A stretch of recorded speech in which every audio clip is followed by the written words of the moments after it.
Good.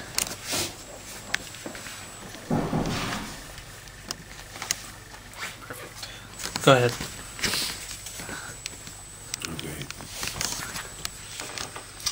בעזרס כל עליון אשר שמיים ואורץ קונו ונוסה לנו אסתירוסו ממדבר מתונו נתחיל להדפיס חידושים ונפלואים ונוירואים על מאמרי רבא בברחנו בזכות זה נזכה לעלוס לציון בנונו אל קריאס מלך דוד חונו.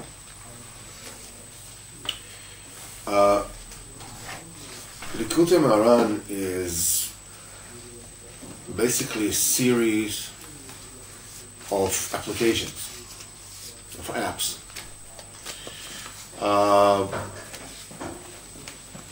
Each one is a total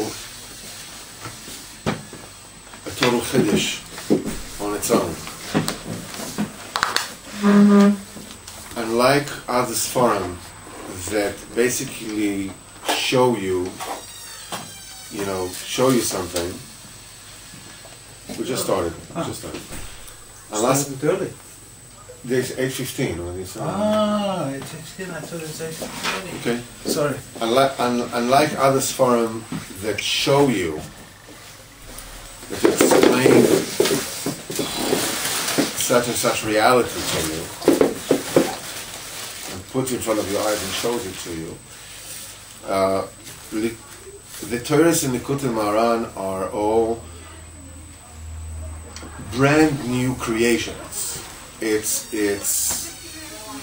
That has never existed before. It shows you.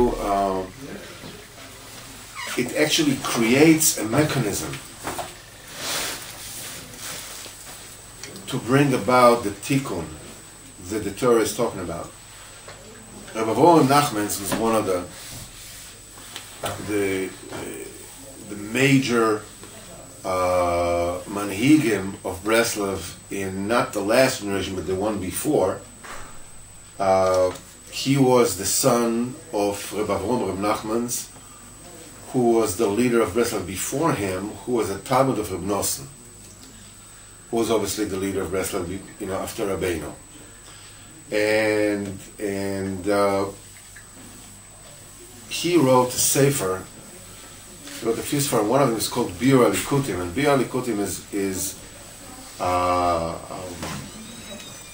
biur of such profundity and depth that it's almost as difficult to decipher, what he's saying, almost as Tosfos. It's just like, very, very deep. He wrote another sefer. It's called Emunah B'Yediyah Elokis, which he refused to print because he claimed that it could damage the minds of people that are learning it. We have an electrician over here. Too much current, the circuits, everything will jump. So in one of the editions of Biur Lekutim, they have a akdoma because the page was empty, so they just stuck in there the akdoma of that particular sefer. They have a warning there. Nevakish Ma'ayin, we're requesting for those who learn this, don't think too much about this. Just read it and go on. And you look into it, and he starts like saying that, there's time, and then it's the end of time, and we are starting from the time that time ends, from the place that time ends. This is when we begin. Whoa, thank you very much. We go back to where we were. So Rebbe Nachman has 17 rules of learning Lekutei Moharan. And one of the rules is that every Torah is a tikkun, and that tikkun, that rectification happened when the Rebbe said the Torah, and it happens again when you're learning the Torah. Basically, these are all as you'll find out as we go into into Lekutei Moharan and into the various Torahs, we're talking about a set of ways and means to maximize your reality as a Jew in this world, in truth and in emes and in simplicity and on level which is basically unknown, has been unknown until those Torahs were said. Very similarly to when the Baal Shem Tov introduced the Hasidus, all of a sudden you had tzaddikim that reached madregas that were not reached since the Nevi'im time. It's like Rav Shmeikov Nikashburg said that if they would have called him Shmuel instead of Shmelka, he would have reached the madrega of Shmuel Anovi. You're talking about incredible madregas. Why? Because once Arizal came into the world and his Torahs, became there, and Baal Shem Tov took that and made, a working regimen out of the Sogas Arizal, all of a sudden, people started flying. I mean, it's like people today, again, it's like when technology, is revealed, people today who are much less sturdy than people of yesteryear can get to America in 12 hours. Well, yesteryear it took, 6 months or 3 months or whatever it is that it took. Same thing, and the Gashmias of this world is only a mashal for the Ruchnias of this world. Today we have Ruchnias Kalim that enable us. I think that somebody that wants to come in here, I think Eliyahu was just passing out, he saw us. That enable us people who are as low as we are, enable us to do Avodas Hashem that is virtually unheard of for hundreds of years. It is all possible with the koyach of the tzaddik because you're connected to the grid. No, I thought if it's not in it, sit down. No problem. We're connected to the grid. There's juice flowing. It's working. Torah Alef, they say the Torah Alef, the first Torah of Lekutei Moharan, basically sums up Lekutei Moharan in a certain way. In other words, the rest of Lekutei Moharan in a certain way is a parish on Torah Alef. It's a summary. The first paragraph of Lekutei Moharan is a summary of Torah Alef, which is summarized in the first pasuk.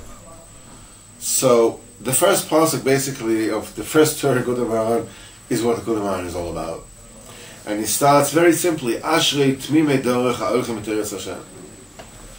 Fortunate are those of simple, innocent way that go in Torah Hashem, in the Torah of Hashem. That's the beginning, and that's the end of everything. It's like sof ma'aseh machshava v'tchila. It's it all comes from there and ends there. And so tmima derech is an inyan of emunah, ultimate teres Hashem is an inyan of yidiyah, is an inyan of limud. And he says like this: Da ki aradei Torah, through the Torah that we learn, niskablim kol atfilas v'kol habakoshos. Through the Torah that we learn, in Shemaim, they accept all the tefillas and all the bakoshas that we ask. And furthermore, besides that, the charm and the importance of Am Yisrael is being elevated and becomes more prominent and important before whoever it is that you need to. Say by HaKadosh Baruch Hu, the Kadosh Baruch Hu should hear what you're asking, but also before people. Before people, when you ask them, you need something from them, and you ask them, you have chen, they give it to you. And there's also another level, which is even deeper, which means say before yourself. You are noisechen before yourself as well. Hen beruchni, say in spiritual matters that you need to achieve. Ven begashmi, and say in gashmistic things that you need. And he says like this: Achshav, now in the Golas, due to our sins, chen v'achshivas amiti shel Yisrael, the real charm, the real grace, the real importance of Am Yisrael has fallen. Because after all, Am Yisrael is a chelek elokam imal, we are all children of royalty, we are all royalty. The chen of chshivas, of our true chen of chshivas fell, and ki achshav ikar chshivas v'chenu etzlam. Now the main chshivas, the main chen, the main grace, the main importance is by goyim. The goyish inyanim. Just do it. It's Nike. It's not. It's not Marsha, and it's not Mishnah Brura by the Welt.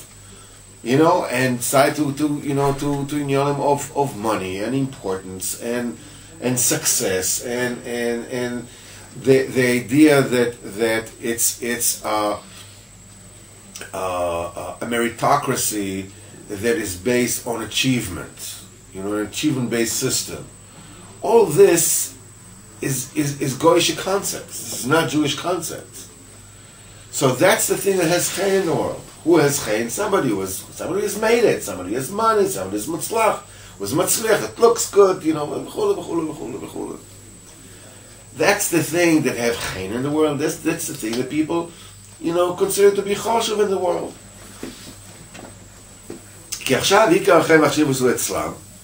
And and Yidden and Yiddish Sachen are today considered be very low, very unimportant. It's like you speak to people and says, what does he do? He learns. He sits and learns. Says, okay, it's very nice. But what does he do? What's going to become of you? What's v'chola v'chola. So.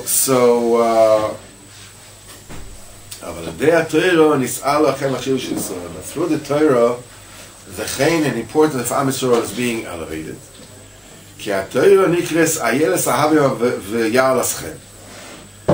In Mishlei it says Ayeles Ahavim v'Yalaschen, and Chazal said on the words v'Yalaschen. What is Yalaschen? That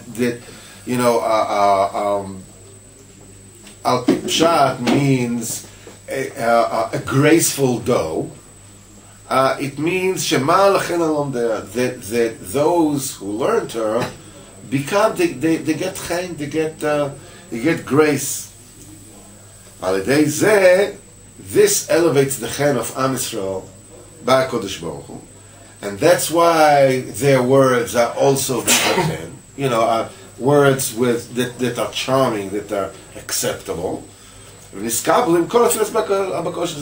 is the thing that makes it so that all the tefillas and all the bakoshas are accepted.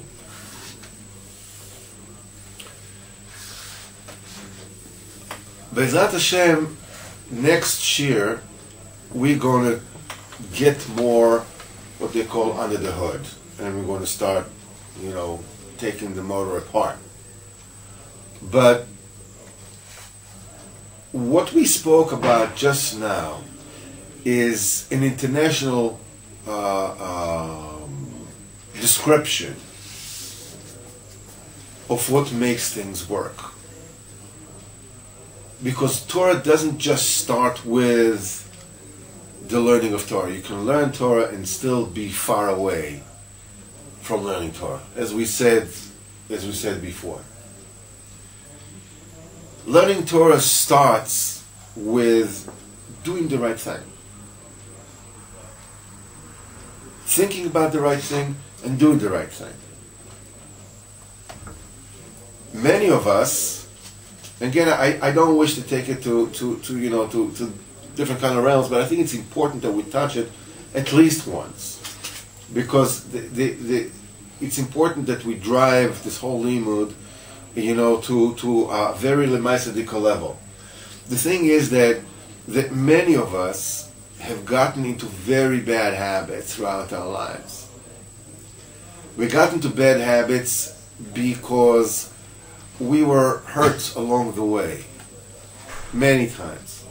And these things, as the Rebbe says later in Torah Dalet, when a person does something wrong, when a person does an Aveira has a certain kind of tzira, a certain kind of combination. That combination of an Aveira, of something wrong, and even if you get this kind of mindset from your parents or whatever it is, it becomes woven in the fabric of your reality. They say, if you think you can't, or if you think you can, you're right. Either way, if you think that you can, you can. If you think that you can't, you can't. But basically, people can come and say, I just had today, I had a conversation with my cousin, and he spoke to me about positive thinking. I mean, you can positive think until the cows come home. That doesn't change. That doesn't make it so. It doesn't make it. It doesn't become a nature, because you revert to the things that you really believe in about yourself. The only way to change these cast in stone perceptions about ourselves and about other people, and in the eyes of other people, is to do things the right way, is to refrain from doing things which I don't agree with. And we do plenty of them. Because we're afraid how people will see us, because we want to gain things, because we're trying to achieve a leg up on a situation, because we're trying to have a Kodesh Baruch Hu without parnasa a little bit. All kinds of different things that we're trying to do as we go along. We try, for sake of expediency, we do, first of all, we do whatever it is that we listen to the Yetzirah, Pashat. That fortifies that kind of wrong perception about who we are and keeps us there. Then, when you listen to what you do and you keep an eye open on what it is that you do, especially when you find yourself a Rav, you find yourself somebody, some kind of a mentor that you can just pick up the phone and say, listen, I realize that my mind is corrupt. I corrupted my mind, sign Gamabris, and sign just living life the wrong way. I mean, I'm not saying necessarily, filled with the verse and stuff like that. Just, that's why people go, they have a Rav, whatever it is, they come and says, what do I do now? Is this the right thing to do? Is this the wrong thing to do? When you keep on doing the right thing, you teach your inner system the right habits. You get out of bad habits. You start doing things right. As you do things right, the entire system tilts and straightens out. Most importantly, you begin to like yourself.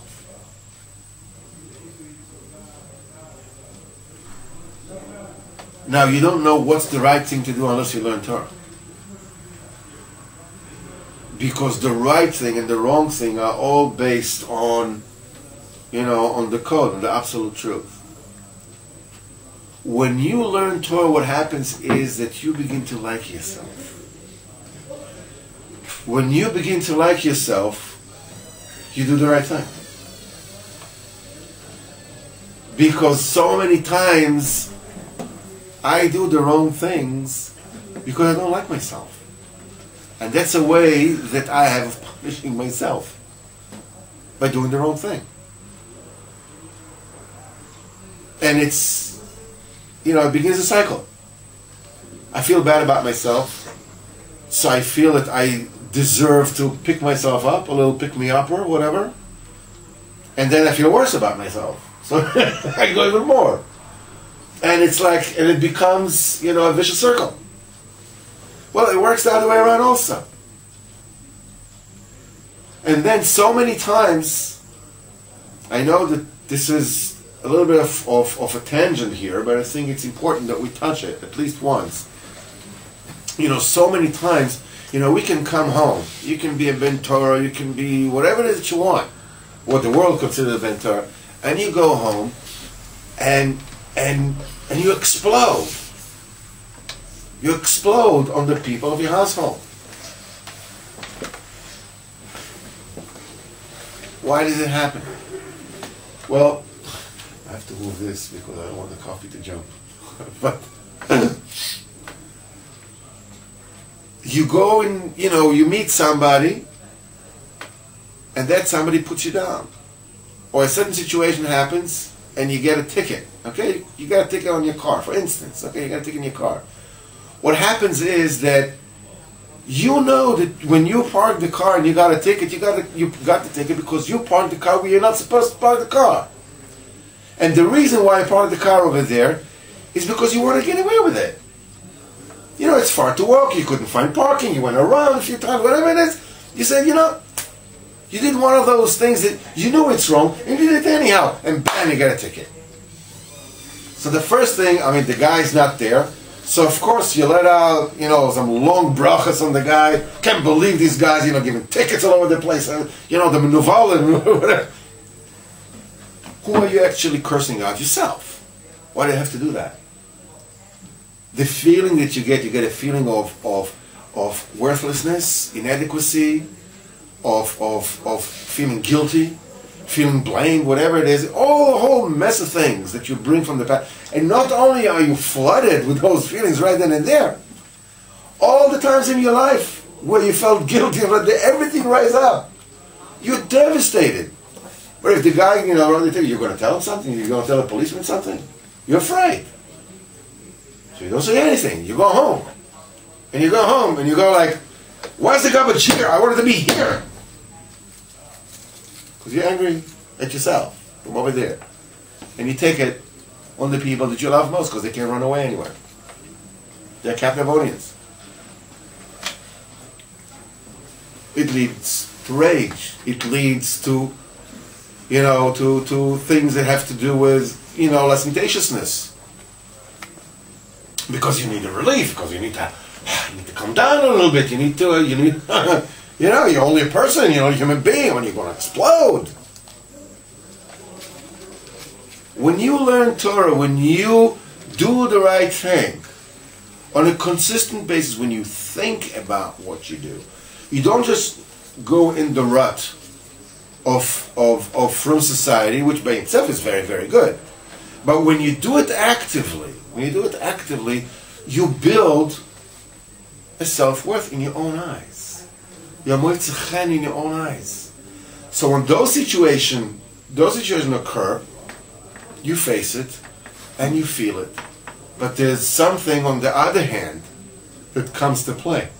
And this is that you have value. You have real value. You learn Torah. You're working on your davening. You're learning halacha. You're talking to Kodesh Baruch. That's a real value. So you're not worthless anymore.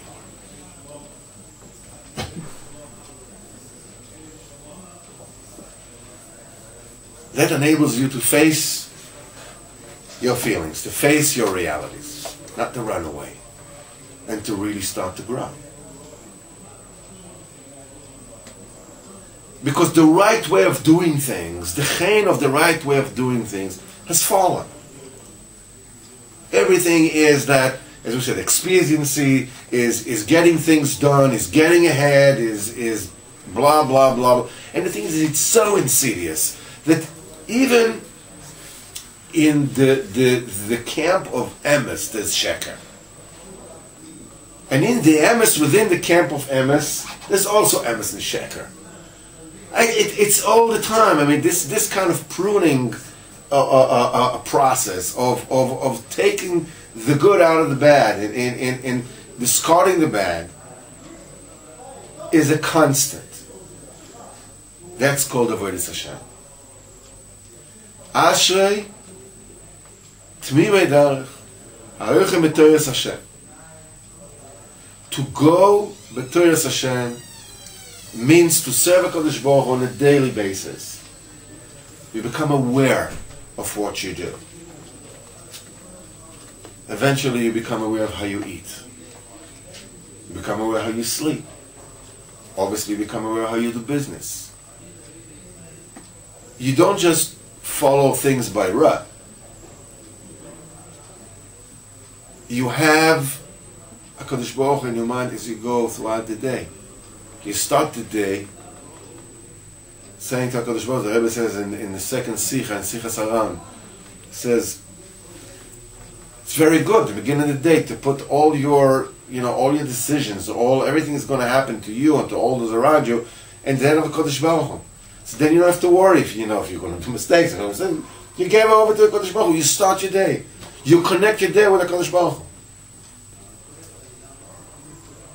You recharge, you become Torah, as we said in the previous Shiurim. When you learn Torah, when you know Torah, you become Ashtekar Lelakos. As it is said, there's a very peculiar medrash that says on the pasuk that when Yaakov comes back to Eretz Yisrael from Lavan, it says over there, Vayiven Mizbeach, and he built a Mizbeach. Vayikra lo Kel Elokei Yisrael, and he called it Kel Elokei Yisrael, Shem, the Lord of Israel, the God of Israel. So over there they have to say that, obviously we're not talking about, that Yaakov called him Mizbeach, God, but like he named it on Al Shem, the fact that Hashem is the Lord of Israel. And then Rashi mentions this astonishing medrash. He says, Rabotenu Dorshu, that it's actually HaKadosh Baruch Hu that gives Yaakov the title God. So the way that you learn this, that you read this pasuk, Vayikra Loi, and he who somebody called him Kel Elokei Yisrael, means that Vayikra Lo Kel, somebody called him Yaakov Kel. Who is the one who called Elokei Yisrael? Because obviously Kodesh Baruch Hu didn't call Yaakov Avinu Elokei Yisrael, right? So Elokei Yisrael, it appears at the end of the pasuk, denotes who is the one that's doing the calling. So the pasuk is is like a pretzel. It says Vayikra Lo Kel, and called him Kel. Who? Elokei Yisrael. What gives? What's going on here? Besides of the Poshas Akasha, that how can you call a person Kel? This is about the Zara. You cannot call a person God. What's going on?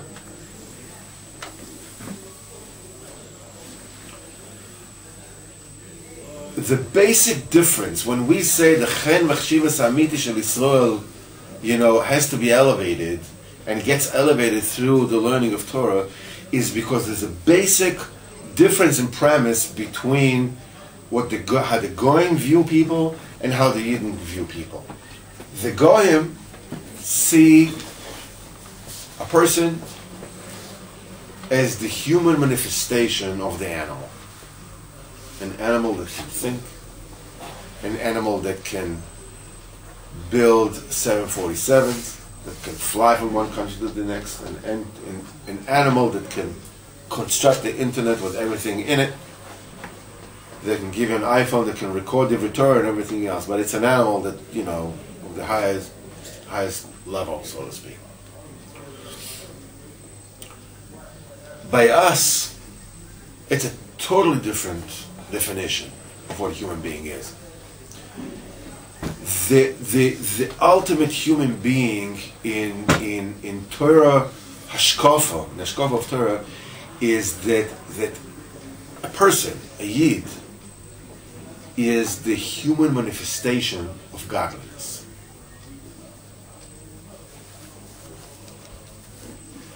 when your role in this world is to make yourself godly. That's why when it says in Pirkei Avos, it says that Aseh Retzoncho Kirtzonoi, She'aseh Retzoncho Kirtzoncho, Batel Retzoncho Bnei Retzonoi, She'vatel Retzon Achei Bnei Retzoncho.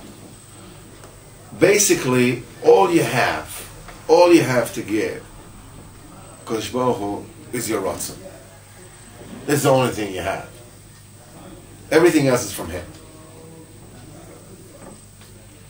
By subjugating your Ratzon to the Ratzon of Kodesh Baruch Hu, making your Ratzon of Kodesh Baruch Hu, you are making the Ratzon of Kodesh Baruch Hu your will. That's why it says on the pasuk, "Ve'ein tzadikim hema mishotetos ba'aretz," and the eyes of tzadikim are roving the land. I'm sorry. It says, "Ve'ein Hashem hema mishotetos ba'aretz." These, the eyes of Hashem, are roving the land. Says the Mefarshim, "Elo tzadikim." They're the tzadikim. Tzadikim own the eyes of Hashem, because when you subjugate your eyes to see what HaKadosh Baruch Hu wants you to see, and not to see what HaKadosh Baruch Hu does not want you to see, your eyes become the eyes of Hashem. What a tzaddik looks at, what HaKadosh Baruch Hu looks at. Which means, what a tzaddik looks at, this is what Hashgacha looks at. This is when Hashgacha becomes open. That's why it says that when Shiur Bar Yochai came out of the cave and looked at the people and said, and he saw people that are busy, with worldly inyanim. He says, and that person that also, when he saw that person that snitched on Shiur Bar Yochai to the Romans, that spoke about it, he says, Noson ba'emnov. He looked at him, he put his eye into him, V'nasa gal shel hatzomas, and it became a mound of bones, which sounds like some kind of a futuristic laser weapon or something. But Rabbeinu explains that it's a far deeper thing. Nasan ba'einav, in other words, that Reb Shiur Bar Yochai took his own eyes, kaviyol, and gave it to this person to see himself. Nasa gal milshon, from his galus, of revelation. Atzomos means atzmos, his self. Reb Shiur Bar Yochai gave this person, Reb Shiur Bar Yochai's eyes, to see himself. And that totally devastated him. Totally devastated him. That's the pshat nasa gal shel hatzomas.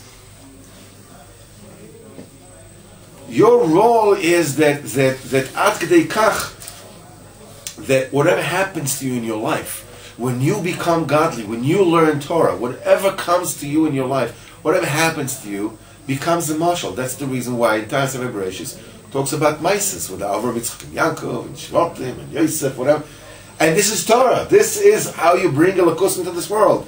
Because tzaddikim, whatever happens to them, is a Merkor Ashchina, is a chariot, is the tools, is the keli to contain the revelation of godliness in this world. Even the name of the tzaddik,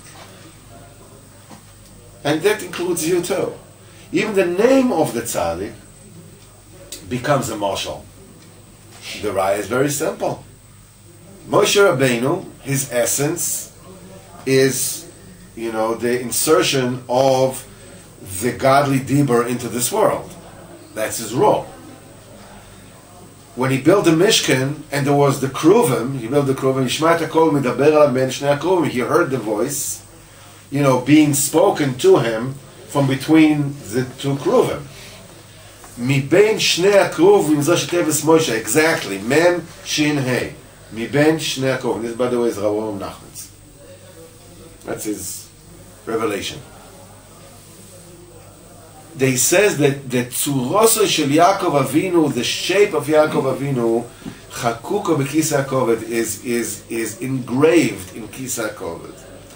Kisa HaKoved is milashon michse. That's the thing that covers up kavyochol, the light of a Kodesh Baruch Hu, so the world doesn't burn up and ceases to exist. It's the famous psicha of Etz Chaim. The cover of the Kodesh Baruch Hu has to be completely concealed, because otherwise the world will, as a tsunami of ore, and nothing exists. We'll talk about it a little bit more in the next Shiur, when I will repeat the Seder spheres that we learned once before, because first of all there are the faces, and secondly I think it's worth repeating so that we know the Seder spheres and why they're there and what they're good for, quote unquote. The Tzur of Yaakov Avinu means there's an opening. It's engraved. There's an opening in Kisa Kovet, in that curtain that blocks the Or Eloki. But there is a light of Kodesh Baruch Hu that enters this world, that gives chayes to this world. That light is in the shape of Yaakov Avinu. Tzuroso shel Yaakov chakuka bekisa Kovet. The shape of Yaakov Avinu is engraved in Kisa Kovet, which means that the light that comes into the world in the time of Yaakov Avinu is Yaakov Avinu himself, is the shape of Yaakov Avinu. The illumination of the Elokus of the Kodesh Baruch Hu in the world is Yaakov Avinu. Yaakov Avinu builds a mizbeach which elevates him, to a inyan of Yechud Kusha B'chu Shchintei. Kodesh Baruch Hu calls him Ke'elokei Yisrael. Yaakov Avinu becomes the embodiment Kaviyachol of Hashem Yisborach. Whatever Yaakov Avinu does in this world is the light of Hashem, of Kudsha B'chu, and the things that the Yemos HaKadoshis, that Rohan and Leah, do, is what the Shekhinah is doing. Ad kedei kach, when you see what Arizal says about Tikkun Chatzos and everything, this Tikkun Leah, Tikkun Rochel, everything has to do, with when they come together with Yisrael Saba, when they go away from Yisrael. The whole thing is that Yaakov Avinu is Kivyochel Yudke Vavke, and the Emos are Shem Adnos, because of the Kedusha of the Ma'aser. This is what we need to be. This is what we need to do. That is the process. It's a process of iskadshus. It's not a process of sophistication. It is by the tzaddikim that it is a process of tzidkus. When you learn Torah, you get chen. You get chen before yourself. You get chen before other people. You got chen before HaKadosh Baruch Hu. Now, one of the important things here is we're talking not just chen, we're talking about chshivas as well. And this is just to finalize this little nekuda, that a person does, whatever a person does, it's only because either I consider it choshuv, or there's chen in it for me. Otherwise I wouldn't do it. You wouldn't do anything that you don't like, or that you don't think that you need to do. Either you pay bills, or you play with your children, or whatever it is, whatever that you want to do. Either it's chen or it's choshev. Chen v'chshivas. Once something has chen and chshivas in your eyes, you become one-trick minded in it. And when you become one-trick minded in that particular thing, you one-trick minded in Torah, one-trick minded in Avodas Hashem, you become kula elokus, kula kodesh. Your eyes become the eyes of Hashem. Your ears become the ears of Hashem. That's why Reb Nosson says that a process of tshuva is always a process in which you take away your eyes from this world. There's lots of edom mechizo da'ay alma, to shut your eyes from seeing this world. Because it's either or. In Mitzrayim you have Mishpachas ha'ozni. They went out of Mitzrayim. Mishpachat ha'ozni, the ear. And I don't remember what it is that they used to be called before. But all of a sudden they appear in the midbar. First time Mishpachat Ozni. Whoever heard Mishpachat Ozni? When the Torah enumerates the Mishpachot came out of time, they're not mentioned. So Chazal said, you know who they are? These are people that were in Mitzrayim, this Mishpachah, that would not listen to Lashon Hara. What they did was they used their fingers, whenever somebody spoke Lashon Hara, they put their fingers to block their ears.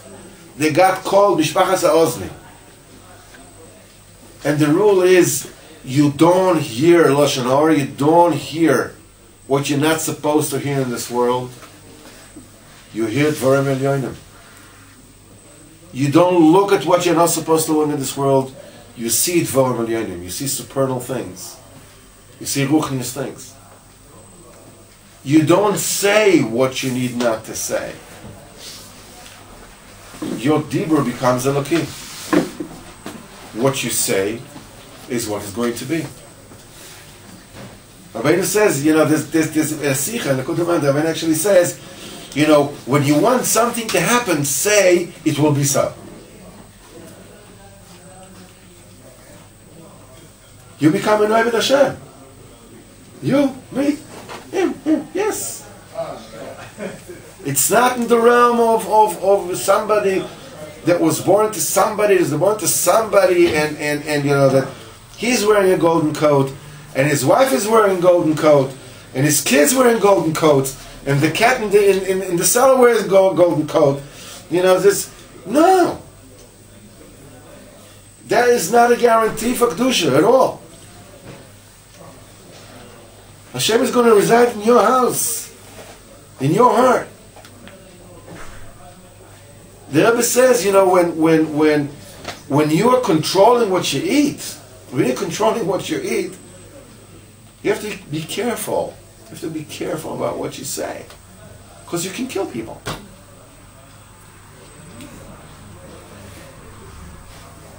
You know, sometimes you get like really frustrated. Oh, I wish. Don't say a thing. You know, like you see this guy, you know, guy was, you know, a karate guy that registers his hands as a lethal weapon with the police. That kind of thing. You don't have to register your mouth as a lethal weapon by the police. When you become an Oved Hashem. And it's done by learning Torah and by elevating your day-to-day life. Dealing with the bills, dealing with the children, dealing with your spouse, dealing with frustrations, dealing with it. This is how you become a shtikar l'kos. This is what the story is about. This is what the Lekutei Moharan is about. This is what the Nachman is about.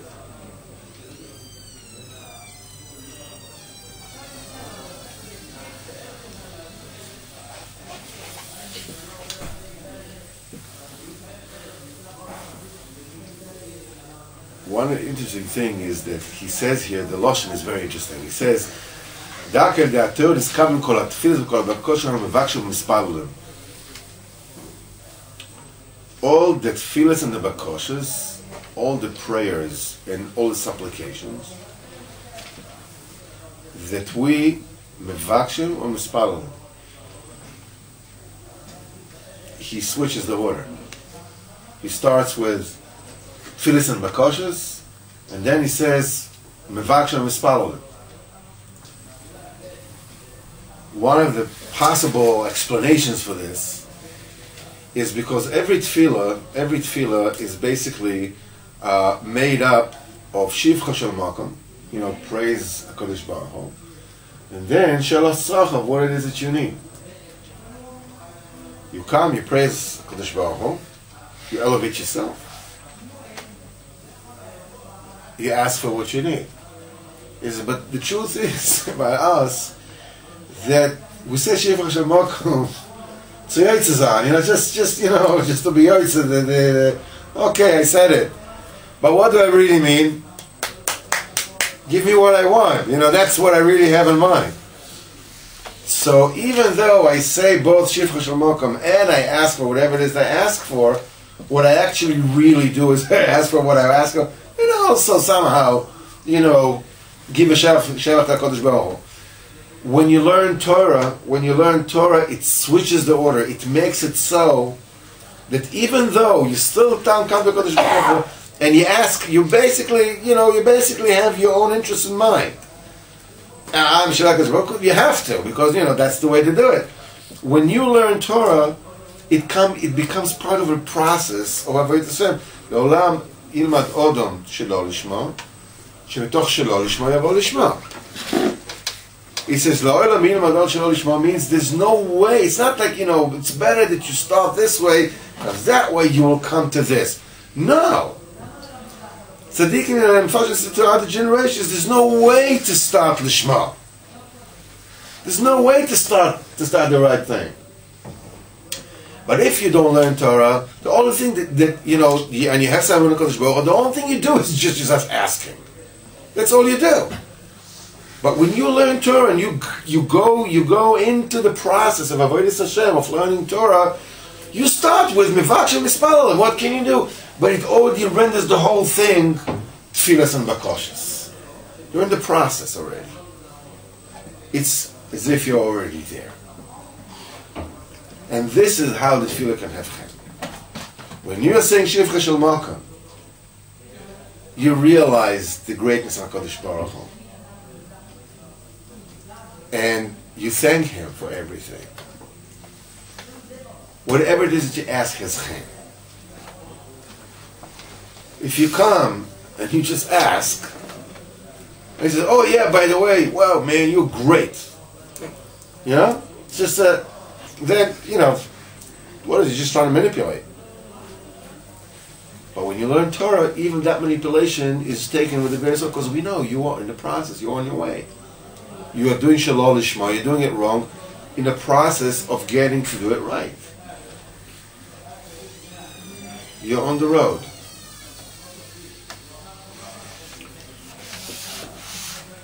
This, what we said before, that you have to look at what's the right thing to do at all times, is also the subject of Mitzvah Hashem of the next lesson. Of Isha Israeli needs to connect himself to look at the seichel that exists in every single thing. At Hashem, Shem Yazor will continue next week. Thank you very much.